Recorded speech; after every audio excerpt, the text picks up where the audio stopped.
I never thought the old flashlight my grandfather left me would be the last thing I'd ever want to turn on, especially not out in the middle of Buffalo's abandoned steel mills. When I found it buried in a box marked "Do Not Use," I figured he was just being eccentric, like usual. But last Friday, when the power went out on my night shift, I remembered a heavy, brass thing in my glove box. Desperation made me ignore his warning.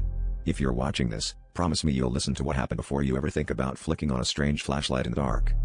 The first time I clicked it, the beam cut through the dust like a knife, but the light wasn't right. It was too cold, and everything it touched seemed to freeze for a split second. The silence in the mill got heavier, thick enough to feel on my skin. Then, in that eerie circle of light, I saw shapes moving, hulking, shadowy figures that didn't look quite human, but not animal either. Their horns caught the light in flashes, and their eyes glowed, reflecting the beam back at me. I told myself it was a trick of the mind, a trick of the flashlight, but I couldn't shake the feeling that I'd pointed it at something that was waiting for me. I tried to turn the flashlight off, but the button jabbed. The shadows at the edge of the beam pressed closer, their massive forms shuffling with the slow, deliberate patience of something that wasn't afraid of me.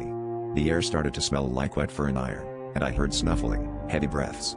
I backed up until my back hit the rusted hull of an old conveyor, heart pounding.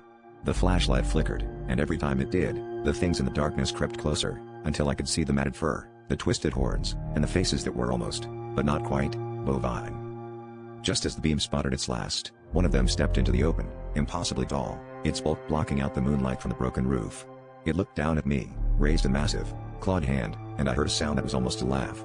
The light died, and the last thing I remember is the sensation of rough hair brushing against my cheek, and a cold realization that these things weren't just hiding in the darkness. They'd been waiting for someone to bring them back. If you ever find a flashlight with a buffalo carved into the handle, don't turn it on. Whatever you see in that light, you can unsee, and some things will see you right back.